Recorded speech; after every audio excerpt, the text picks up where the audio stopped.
두렵고 떨리는 마음이 있지만 다른 한편으로는 늘 설레는 마음이 있습니다. 하나님이 과연 오늘 우리에게 또 어떠한 새로운 은총을 허락하여 주실까? 연약한 우리 성도들에게 어떠한 힘과 위로가 되시는 말씀을 주실까? 늘 설레고 하나님께 간구하는 마음이 있습니다. 성도 여러분, 하나님이 우리 교회에 큰 계획과 비전과 뜻을 가지고 계십니다. 우리를 향하신 하나님의 기대와 우리를 향하신 하나님의 설레임을 잘 분별하시고 하나님의 뜻에 응답하는 사랑하는 성도 여러분들 되시기를 간절히 바랍니다. 오늘은 성령 강림 주일로 보내는데 바로 이 사도행전 1장부터 2장에 걸쳐서 2000년 전 마가의 다락방에서 있었던 성령 강림 사건을 이야기하고 있습니다.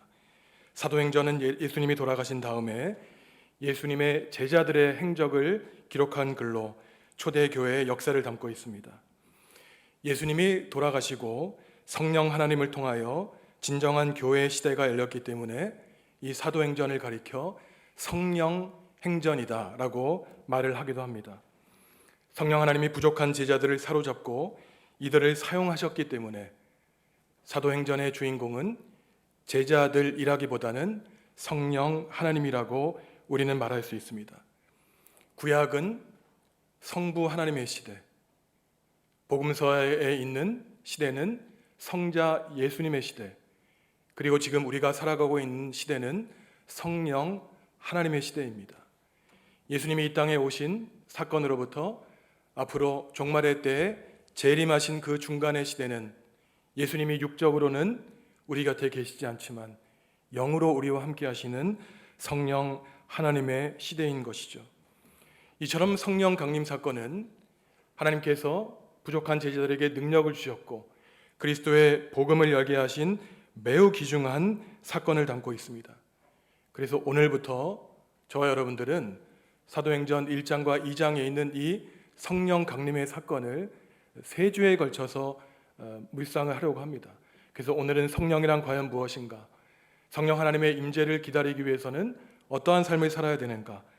그 다음 주에는 유다를 대신하여 마띠아를 뽑고 방언의 성령 사건이 일어난 사건에 대해서 묵상하며 그 다음 주에는 유무상통하여 평등한 공동체를 이루었던 하나님 나라를 꿈꾸었던 초대교회 이상에 대해서 생각해 보면서 우리 또한 그러한 하나님이 원하시는 교회가 되기 위해서 우리의 꿈과 이상을 다시 점검하는 시간으로 삼으려고 합니다. 성령은 말 그대로 거룩한 영입니다. 성령 가리키는 히브리어 루아흐와 헬라어 퓨누마라고 하는 것은 사실은 영을 가리키기 이전에 우리가 지금 호흡하는 숨 그리고 바람을 가리킵니다. 태초에 하나님이 흙으로 사람을 지으시고 그 코에 숨을 불어넣으시고 생기를 불어넣으셨기 때문에 우리 인간은 영적인 사람 그리고 하나님의 호흡을 숨쉬는 사람인 것이죠. 이처럼 하나님은 모든 사람들에게 영을 불어넣으셨지만 특별히 구약시대의 사람들은 일반인들에게 주어진 영과 하나님의 능력으로서의 영을 구별하여 생각하기도 했습니다. 구약시대에 어떠한 사람들이 특별히 하나님의 권능의 성령을 받았느냐? 사사들이 있었죠. 기드온이나 삼손 같은 전쟁 지도자들에게 능력으로서 성령을 부어주셨고 또한 하나님의 말씀을 대언하는 예언자들에게 특별히 성령을 부어주셨습니다. 그런데 구약의 예언자들은 종말의 때가 되면 이처럼 특정한 사람들에게만 하나님의 영을 부어주실 것이 아니라 우리 모두에게 하나님의 영을 부어주실 것이라고 약속을 했고 그 결과가 바로 오늘 사도행전 2장의 오순절 성령 강림 사건을 통해서 하나님의 영이 임하게 된 것이죠. 부활하신 예수님은 성령 하나님이 제자들에게 임하게 될 것을 약속하십니다. 예수님이 제자들을 떠나 승천하시면 더 이상 육체로는 예수님이 제자들과 함께 있지 못하기 때문에 예수님을 대체하실 하지만 순간순간 영원히 함께 하실 보혜사 성령 하나님을 보내주시겠다고 약속해 주셨던 것이죠. 3년 동안 제자들은 예수님을 따라다녔고 이제 예수님을 몸으로 이별할 운명에 처하게 되자 제자들은 걱정하게 됩니다. 이제 예수님 없이 어떻게 살아갈 수 있을까? 십자가에서 돌아가신 다음에 몸으로는 제자들과 함께 계시지 않지만 그렇기 때문에 영으로 너희와 함께 하시겠다라고 주님이 약속해 주셨던 것이죠. 저희가 요한복음 16장 7절 말씀을 같이 읽겠습니다. 그러나 내가 너희에게 실상을 말하노니 내가 떠나가는 것이 너희에게 유익이라. 내가 떠나가지 아니하면 보혜사가 너희에게로 오시지 아니할 것이요 가면 내가 그를 너희에게 보내노니. 몸으로는 떠나 있지만 예수님이 너희들을 떠나야, 제자들을 떠나야 영원히 함께 하실 보혜사 성령님을 보내주실 수 있다는 것입니다. 예수님은 100% 하나님이자 100% 사람이었기 때문에 우리의 사람의 몸을 입고 오셨고 십자가에서 죽음을 당하시죠. 하지만 그렇다고 해서 주님이 지금 우리와 함께 계시지 않는 것이 아니라 지금 이 순간 이 자리에 성령으로 함께 하시고 우리가 드리는 기도와 예배를 받고 계십니다. 그래서 우리가 예수님이 지금 우리와 함께 계심을 믿을 수 있는 것은 예수님이 약속하신 성령 하나님 때문인 것이죠. 그런데 예수님은 이러한 성령 하나님을 받기 위해서는 반드시 해야 될 것이 있다고 말씀하십니다. 예수님은 제자들에게 하나님이 약속하신 것을 기다리라고 하시죠. 사도행전 1장 4절 말씀 저희가 다시 같이 읽겠습니다. 사도와 함께 모이사 그들에게 분부하여 이르시되 예루살렘을 떠나지 말고 내게서 들은 바 아버지께서 약속하신 것을 기다리라. 부활하신 예수님은 제자들에게 50일 동안 예루살렘을 떠나지 말고 성전에 모여 기도하고 찬송하며 간절하게 끊임없이 성령 하나님을 기다리라고 말씀하십니다. 그래서 우리가 오순절이라고 할 때 5오자에 10순자를 써서 이 50일 동안 성령 하나님을 기다리는 절기인 것이죠. 예수님은 우리에게 지금도 말씀하십니다.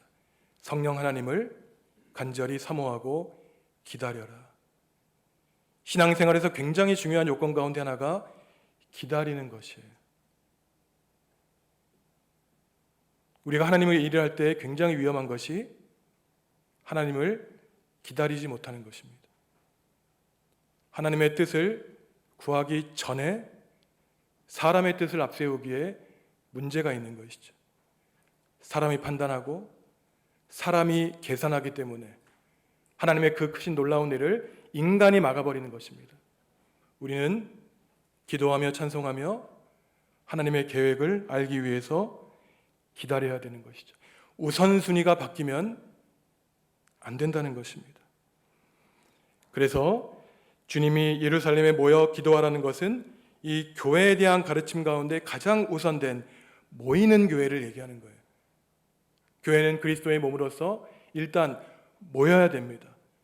모이는 것은 세상에 살다가 패배한 패잔병들이 한자리에 모여 서로를 격려하며 하나님의 말씀을 드리며 성령 하나님이 주시는 능력을 얻기 위해 한자리에 모이는 것이죠.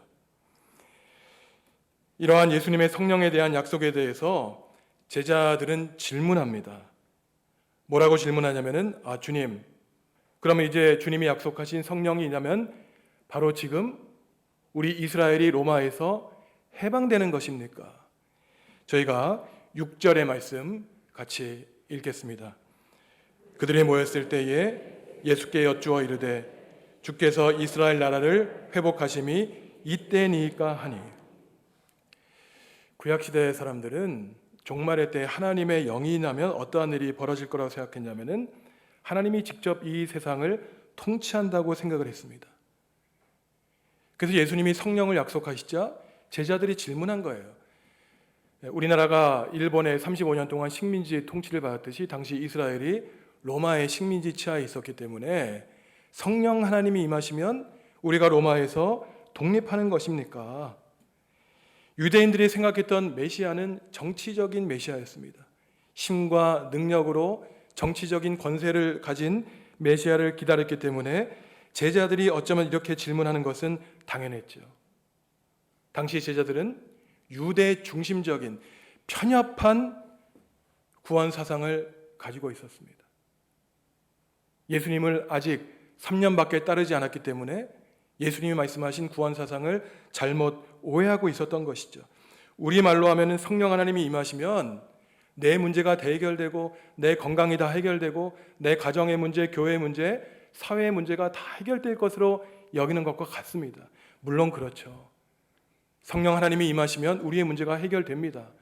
하지만 주님이 원하시는 것은 단지 정치적 문제, 우리의 재물의 문제, 건강의 문제, 그리고 종말이 언제 임하느냐, 이러한 문제 정도가 아니었습니다.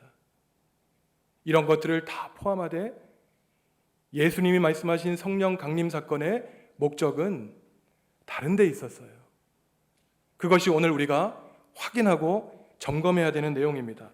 저희가 성령 강림의 목적을 기록하는 사도행전 1장 8절 같이 읽겠습니다. 오직 성령이 너희에게 임하시면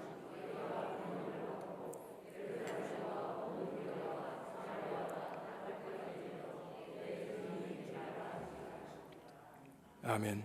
성령이 우리에게 임하시면 우리가 무엇을 받는다는 것이죠? 권능, 능력을 받는다는 것입니다. 그것은 무슨 말이냐면은 성령 하나님이 임재하시기 전, 성령을 받기 전까지는 능력이 없다는 말이에요. 실제로 예수님의 제자들이 그랬죠. 예수님의 제자들은 늘 넘어지고 쓰러지고 좌절했습니다. 바다에 빠졌고 병든 사람을 고치지 못한다고 사람들에게 손가락질 당했고 심지어 자기의 스승을 배반했고 노예를 파는 헐값 은 30에 자기의 스승 예수를 팔아먹은 배은망덕한 사람들이 예수님의 제자들이었습니다. 그런데 생각해 보시면 제자들의 이러한 행동을 우리가 쉽게 욕하기 어렵습니다. 왜냐하면 예수님이 제자들을 부르실 때 무슨 엄청나게 이미 훈련받아서 준비된 사람들을 뽑으신 게 아니었어요. 그냥 물고기 잡는 어부였습니다. 세금 받는 세리였어요. 그리고 그들이 예수님과 함께 생활했던 기간은 길어봤자 3년밖에 안 됩니다. 그들이 예수님 만나서 3년 동안 생활했다고 해서 완전히 능력 있는 새 사람이 되었던 것이 아니죠. 우리도 그렇지 않습니까?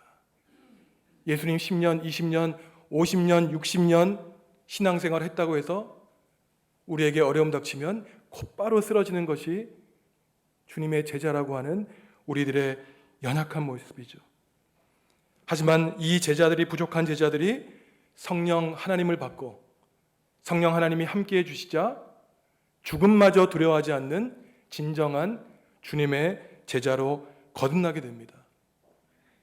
그래서 구약시대에는 이미 능력 있는 사람들, 군사 지도자들, 예언자들에게 영이 임한다고 믿었지만 요엘 예언자는 그것이 아니다.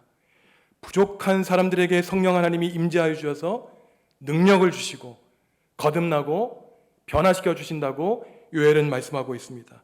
요엘 2장 28절, 29절 같이 읽겠습니다. 그 후에 내가 내 영을 만민에게 부어주리니 너희 자녀들이 장래의 일을 말할 것이며 너희 늙은이는 꿈을 꾸며 너희 젊은이는 이상을 볼 것이며 그때 내가 또 내 영을 남종과 여종에게 부어줄 것이며. 하나님은 단지 능력 있는 사람들에게만 영을 부어주시는 것이 아니라 만민에게, 모든 사람에게 영을 부어주시겠다고 약속하십니다. 근데 여기서 말씀하는 만민이라고 하는 것에 해당하는 히브리어를 보면은요, 그 단어가 육체의 몸을 가리키는 거예요. 더 적나라하게 얘기하면은 짐승의 고기, 이 고기 덩어리를 얘기하는 겁니다. 고기 덩어리와 같은, 먼지와 같은 연약한 사람들에게 하나님의 그 고귀한 영을 부어주시겠다. 하나님이 그 약속을 하시는 거예요. 그래서 우리가 고귀한 이유는 내가 잘나서, 내가 잘났기 때문이 아니라 내 안에 성령이 임재하시기 때문에 우리는 고귀한 존재라고 하나님께 인정받는 것입니다. 여기 보시면 그러한 부족한 사람들이 하나님의 영을 받습니다. 그러면 젊은 사람들만 비전을 보는 것이 아니라 이제 꿈이 없다고 절망한 늙은이는 꿈을 꿀 것이다. 그 다음에 자유롭고 능력 있는 사람만 하나님의 성령을 받는 것이 아니라 남종과 여종에게 하나님이 영을 부어주실 것이다. 약속하고 계신 것이죠. 하나님의 영에 임하시면 사회적인 지위, 경제적인 능력, 몸의 건강함, 지식의 유무와 상관없이 모든 사람이 하나님의 능력을 받게 될 것이라고 주님은 약속하고 계신 것입니다. 그런데 하나님이 성령을 보내주셔서 우리가 능력을 갖게 한 데에는 분명한 목적이 있습니다. 제가 다음 주, 다다음 주에 말씀을 드리겠지만 은사를 받아요. 예언하는 은사, 방언하는 은사, 가르치는 은사, 병 고치는 은사. 하지만 그것은 성령의 은사 가운데 아주 작은 일부에 해당합니다. 하나님이 성령을 우리에게 부어주신 가장 중요한 목적은 오늘 우리가 1장 8절에서 읽었듯이 우리가 권능을 받고 예루살렘과 온 유대와 사마리아와 땅끝까지 이르러 주님의 증인, 주님의 제자가 되기 위해서 하나님이 우리에게 성령을 부어주신 것이죠. 유대 수도 예루살렘에 시작해서 유대 온 땅, 그리고 유대인들이 싫어했던 사마리아 땅에는 혼혈인들이 있었습니다. 사마리아를 넘어가면 이제 이방인들만 가득한 땅이에요. 그 땅에 가서 하나님 나라와 복음을 전하게 하신 것이 바로 하나님의 뜻이었던 것이죠. 그래서 사도행전 1장에서 7장은 유대 선교를 말하고 8장과 9장은 사마리아 선교, 10장에서 28장은 세계 선교를 말하고 지금 우리 대한민국 땅까지 복음이 전해져서 우리가 지금 이 자리에 하나님의 전에 나와 주님을 부르고 찬양할 수 있는 것이 바로 이 성령 하나님의 역사 때문인 것이죠. 우리말로 증인이라고 번역된 헬라어에는 순교자라는 뜻이 있다고 말씀드렸습니다. 증인이 되는 것은 단지 법정에서 증언하는 것이 아니에요. 우리의 목숨을 내놓고 하나님 나라의 복음을 위해서 사역할 각오를 가지라는 것입니다. 그래서 우리가 하나님이 말씀하신 땅끝으로 가라고 할 때 우리는 성령의 바람이 부는 곳, 그곳에 순종하여 우리가 원하는 곳이든 우리가 원하지 않는 곳이든 우리가 성령 하나님께 복종하고 무릎 꿇으면 하나님의 능력 있는 증인이 된다고 말씀하고 있는 것입니다. 여기서 단지 땅끝은 아프리카 오지만을 가리키는 것이 아니에요. 내 마음의 땅끝도 가리키는 것입니다. 내가 하고 싶지 않은 일, 내 육신이 원하는 일, 하나님의 순교의 사명을 방해하는 사탄의 역사, 그것이 바로 땅끝이고 하나님은 내가 원하지 않는 그곳에 가서 하나님의 일을 하라고 지금 우리에게 다짐을 듣기를 원하시고 계신 것이죠. 그래서 우리는 모이기만 했으면 안 됩니다. 하나님의 힘과 능력을 얻기 위해서는 모여서 기도하고 찬송해야 되지만 모이는데 최종 목적이 있는 것이 아니라 흩어지기 위한 데 목적이 있는 것이에요. 오늘 우리가 주일에 성령 강림 주일을 맞이하여 하나님의 능력을 받았다면 이제는 각자의 삶의 처소로 흩어지셔야 됩니다. 내가 만나는 이웃, 내 이웃, 그 다음에 하나님을 모르는 그 귀한 분들에게 하나님의 복음을 전하고 참된 생명과 참된 복이 있다는 것을 흩어져서 땅끝까지 흩어져서 전하라고 하시는 것이 성령 강림의 목적인 것이었습니다. 그래서 예수님이 성령 하나님을 우리에게 보내신 목적은 제자들이 생각했던 것처럼 무슨 정치적인 자유, 경제적인 부유함, 건강 이것만을 위한 것이 아니었다는 것이에요. 주님이 우리에게 성령을 부어주신 목적은 온 누리의 만민을 구원하기 위한 목적, 그것이 바로 성령 강림의 목적인 것입니다. 그래서 우리는 세상에 나아가 성령 하나님의 능력을 힘입어 하나님 나라의 복음을 전해야 되죠. 이 세상에 줄 수 없는 사랑과 평화의 하나님 나라를, 정의의 하나님 나라를 실현할 수 있도록 선교사의 사명을 감당해야 되는 것입니다. 하나님 나라가 우리 삶에서 떨어져 있는 그 다른 무엇이 아니라 바로 작은 내 삶에서 시작하고 내 가정의 사랑과 평화에 하나님 나라를 구현하며 그 다음에 내 교회, 미움과 갈등 가운데 평화와 사랑을 심고 그 다음에 정읍과 호남과 대한민국과 온 누리에까지 하나님의 복음의 능력을 확장시키는 것이 바로 우리에게 명하신 주님의 사명입니다. 그래서 우리는 신앙생활을 왜 하는가? 도대체 교회에 왜 다니는가? 우리가 믿는 주님이 원하시는 게 무엇이는가? 혹시 잘못 생각하셨다면 지금 바로 잡으셔야 돼요.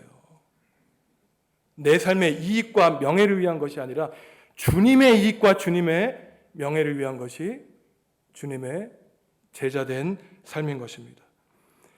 우리가 예수님의 제자, 예수님의 복음을 전하는 증인이 되기 위해서는 성령 하나님의 능력을 힘입어야 되죠. 우리 힘으로 하는 것이 아닙니다. 우리 능력으로 하는 것이 아니기 때문에 성령 하나님이 우리의 삶과 우리의 마음을 다스리게 해달라고 끊임없이 간구하며 성령 임재를 위해서 기도해야 됩니다. 왜? 그렇지 않으면 거룩한 영이 아니라 악한 영이 우리를 다스리기 때문이에요. 성경에 보면 하나님의 부르심을 받은 사울과 같은 왕도 악령에 사로잡혀서 그 인생이 비참하게 끝납니다. 다음 주에 말씀드리겠지만 유다가 그랬죠. 예수님의 제자로 부르심 받았지만 비참한 최후를 맞게 되는 것이 우리 그리스도인들의 운명이 되어서는 안 된다는 것입니다. 하나님의 증인이 되는 것은 우리가 할 수 있는 걸 보여주는 게 아니에요. 내가 할 수 있는 걸 보여주는 게 아니라 연약한 우리에게 성령 하나님이 임재하셔서 우리를 변화시켜 주시고 우리를 통해서 하신 일을 증거하는 일이 바로 증인이 하는 일입니다. 그래서 이러한 그리스도인의 증인이 되기 위해서는 무엇을 해야 되느냐? 우리에게 주어진 일에 최선을 다하라는 것이에요. 이 제자들이 잘못한 것이었습니다. 저희가 사도행전 1장 10절과 11절 같이 읽겠습니다. 올라가실 때에 제자들이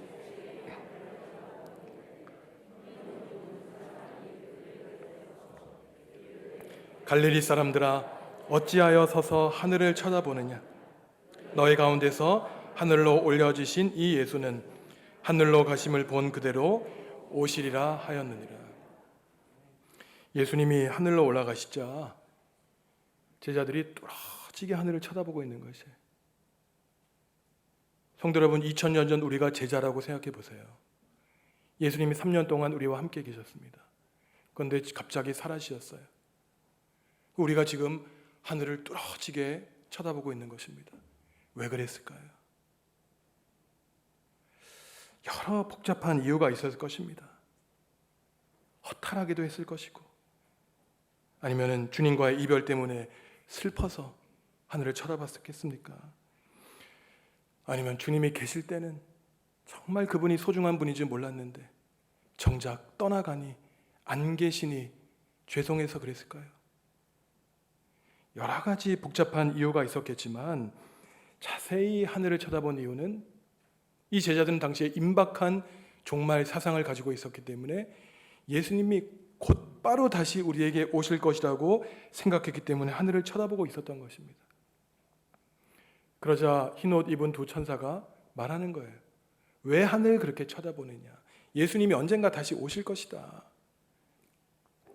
천사들이 제자들에게 이러한 말씀을 하시는 이유는 바로 지금 우리에게 하시는 말씀이에요.